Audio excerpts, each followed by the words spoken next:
Hello everyone, this is me Sadia here. मैं आपके लिए लेके आई हूँ एक और रीडिंग जो कि होगी क्विक वन, और जिसमें हम सिर्फ और सिर्फ एक सवाल का जवाब जानने की कोशिश करेंगे। टॉपिक रीडिंग का रहेगा उन लोगों के लिए जो जानना चाहते हैं कि क्या आपके स्पेसिफिक समवन के साथ पैचअप होगा, हाँ या ना। अगर आप राइट नाउ नो कॉन्टैक्ट की सिचुएशन में हो, ब्रेकअप हो चुका है, कनेक्शन ख़त्म हो चुका है और आप जानना चाह रहे हो कि आपका पैचअप हो गया या नहीं, तो उसके लिए रीडिंग आप चेक कर सकते हो। ज़्यादातर कार्ड्स हम पुल आउट नहीं करेंगे, सिर्फ आंसर जानेंगे और साथ में एक ओरेकल कार्ड ऐड करेंगे। So stay tune. और रीडिंग शुरू करने से पहले रिमाइंड करवा दूँ कि ये एक जनरल रीडिंग है, सबके साथ मैच कर भी सकती है और नहीं भी। सो जो बातें जो मैसेजेस मैच करते हैं आप उन मैसेजेस को पिक करो और बाकी सब कुछ छोड़ दो। अगर आप पर्सनल रीडिंग्स चाहते हो पेपॉल से या इजी पैसेज पेमेंट कर सकते हो, सिर्फ तभी रीच आउट करो ताकि आपका भी टाइम वेस्ट नहीं हो और मेरा भी।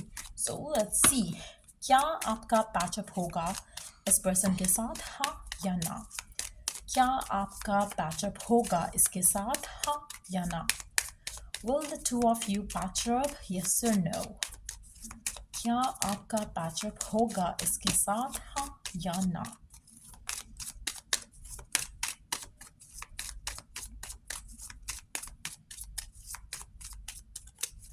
Let's see. मुझे लगता है कुछ लोगों के लिए थोड़ी आपको प्रायोरिटाइज करना पड़ेगा अपनी लाइफ में कुछ चीज़ों को। Let's see the answer, get more information. अच्छा, मुझे लगता है कि कुछ चीज़ें हैं इस कनेक्शन में जहाँ पर शायद आपको प्रायोरिटाइज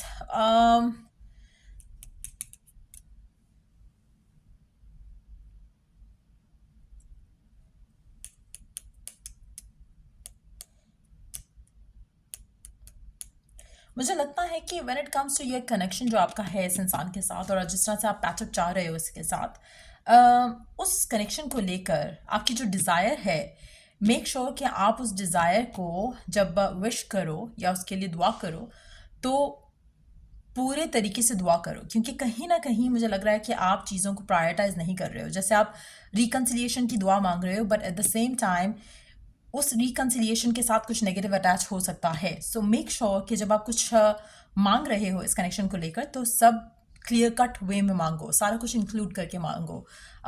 हो सकता है कि आपका पैचअप हो जाए बट आपके हक में वो बेहतर ना हो। सो मेक श्योर कि जब आप पैचअप की दुआ मांगो तो आप अपने हक में भी बेहतरी की दुआ मांगो इस पैचअप के साथ। Let's see more cards here कि क्या आपका पैचअप होगा। सी इम्प्रूविंग हेल्थ। आप में से कुछ लोगों के लिए हो सकता है कि आपका पर्सन राइट नाउ किसी फिजिकल और हेल्थ मैटर से डील कर रहा हो, जो कि फिलहाल जिसके ऊपर वो ज़्यादा फोकस्ड है। हो सकता है कि they are not feeling well, sick हो सकता है आपका पर्सन राइट नाउ। तो मुझे लगता है कि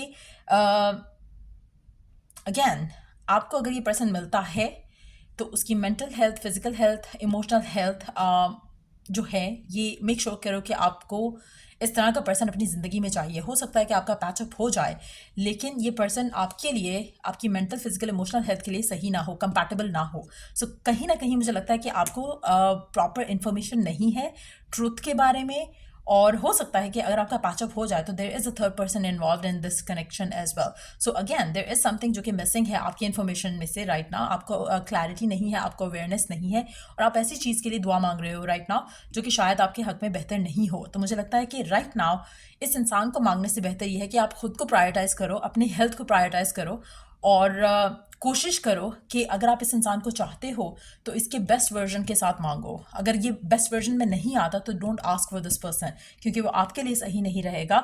reconsider your wish and desire. मुझे लगता है कि मेजॉरिटी लोगों के लिए पैचअप होने के चांसेस स्ट्रांग हैं लेकिन इन अ अनहेल्दी वे। सो कोशिश करो कि आप जो डिज़ायर कर रहे हो उसको सरेंडर कर दो राइट नाउ, क्योंकि जब आप सरेंडर करते हो तो उसकी जो नेगेटिविटी होती है it is going to wash away.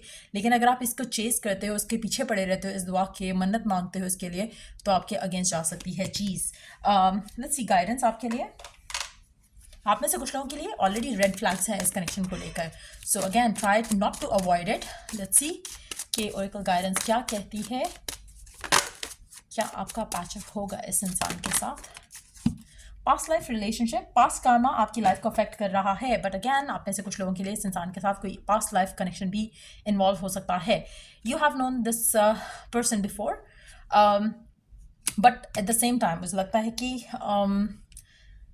कुछ लोगों के लिए पास्ट जो आपका रहा है इस कनेक्शन में इस इंसान के साथ, उसमें से हील करना भी इम्पॉर्टेंट है, स्पेशली उस सिचुएशन में जब आपका जो करंट पास्ट है और जो रीसेंट पास्ट है उसमें अगर आपकी बहुत ज़्यादा टॉक्सिसिटी इन्वॉल्व थी कनेक्शन के अंदर, बहुत ज़्यादा नेगेटिविटी थी, तो मेक श्योर करो कि आप खुद भी फुली हील्ड इस कनेक्शन में वापस आओ और आपका पर्सन भी फुली हील्ड वापस आए, क्योंकि आप दोनों की जो पास्ट ट्रामास हैं वो आपके रिलेशनशिप को हमेशा से बैडली अफेक्ट करते आए हैं. अगर आपके पर्सन की ज़िंदगी में एक और ऐसा कोई चीज़ ऐड हो चुकी है एज अ थर्ड पर्सन और उसका इन्फ्लुएंस भी रहेगा, तो मुझे लगता है कि वो आपके हक में अगेन बेहतर नहीं है, तो आपको रिकंसिडर करने की ज़रूरत है. पीसफुल रेजोल्यूशन हो सकता है इस सिचुएशन में, लेकिन मुझे लगता है कि कहीं ना कहीं उसमें कंप्रोमाइज़ जो है वो होगा. सो अगेन प्रायोरिटाइज करो कि आपके लिए इंपॉर्टेंट क्या है. क्या आपके लिए इंपॉर्टेंट ये पर्सन है, इसके साथ रिकन्सिलिएशन है, या फिर हैप्पी रिलेशनशिप है जो कि आप किसी और के साथ भी कर पा सकते हो, हासिल कर सकते हो. क्योंकि कहीं ना कहीं मुझे लगता है कि अगर ये पर्सन आपका पार्ट बनता है जिसकी स्ट्रॉन्ग चांसेस हैं आपकी दुआ पूरी होने के, तो उसमें कहीं ना कहीं आपके लिए इसमें नेगेटिविटी है, आपके लिए उसमें इतनी भलाई नहीं है. अगर आप मूव करते हो इस इंसान से, इस इंसान से मूव ऑन करते हो और अपनी लाइफ में आगे बढ़ना चूज़ करते हो, तो शायद उसमें आपके लिए ज़्यादा भलाई होगी.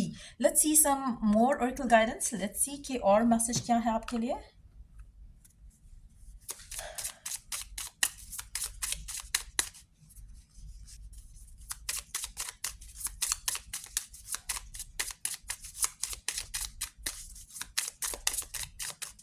मुझे लगता है आप में से कुछ लोगों के लिए अगर आपको आपका फ्यूचर इस इंसान के साथ दिख जाए तो शायद आप इस दुआ को मांगोगे ही नहीं. There is a strong energy that I am picking up there. So again make sure करो कि आप पूरी दुआ मांग रहे हो, आधी दुआ नहीं मांग रहे. सारा कुछ अपने जहन में रखते हुए दुआ मांगो, सब कुछ जानते हुए दुआ मांगो. Don't drink poison. कहीं ना कहीं आप जो मांग रहे हो उसके साथ कुछ नेगेटिविटी ऐसी इन्वॉल्व है जो कि आपकी ज़िंदगी को ख़राब कर सकती है. सो अगेन मेक श्योर करो कि आप सही तरीके से मांगो. Set your course, know where you wish to go, have a plan, the right direction will come through. Again, as this card suggests कि आपको अपना रास्ता चूज करना है, आपको अपना रास्ता चूज करना है. जिस तरह से आप ये कनेक्शन को चाह रहे हो, मांग रहे हो, दुआ कर रहे हो, you have to make a clear cut decision about that. और एक आपका आपको आपकी डायरेक्शन पता होनी चाहिए कि आप किस डायरेक्शन में जा रहे हो, किस तरह से कनेक्शन विश कर रहे हो. पूरी एग्जैक्ट जो पिक्चर है आपके माइंड में होनी चाहिए कि how do you want it to come through. ये ना हो कि जो आप चाह रहे हो आपको मिल जाए और बाकी सब आपने कभी सोचा ही ना हो कि किस तरह से चाहिए. सो मेक श्योर कि यू हैव दैट क्लैरिटी. उसके अलावा स्ट्रेंज इनकाउंटर्स आपकी लाइफ में का हिस्सा बनेंगे. अगर आप चीज़ों को वर्कआउट करना चाहते हो द राइट वे, तो कोशिश करो कि डिवाइन की हेल्प मांगो, मेडिटेशंस करो, pray to the god that you believe in, कि आपके लिए रास्ते आसान हो, अलाइनमेंट आए चीज़ों को लेकर, सपोर्ट आए चीज़ों को लेकर, इंसानों को लेकर, और हर चीज़ स्मूथली पॉजिटिवली हो जाए आपके लिए भी, आपके पर्सन के लिए भी, और इस कनेक्शन की बेहतरी के लिए भी. सो ये थ्री रीडिंग आप लोगों की अगर आपको हेल्प किया हो, गाइड किया हो, तो लाइक शेयर सब्सक्राइब ज़रूर करो. Till I do the next reading आप लोगों के लिए टेक केयर एंड बाय.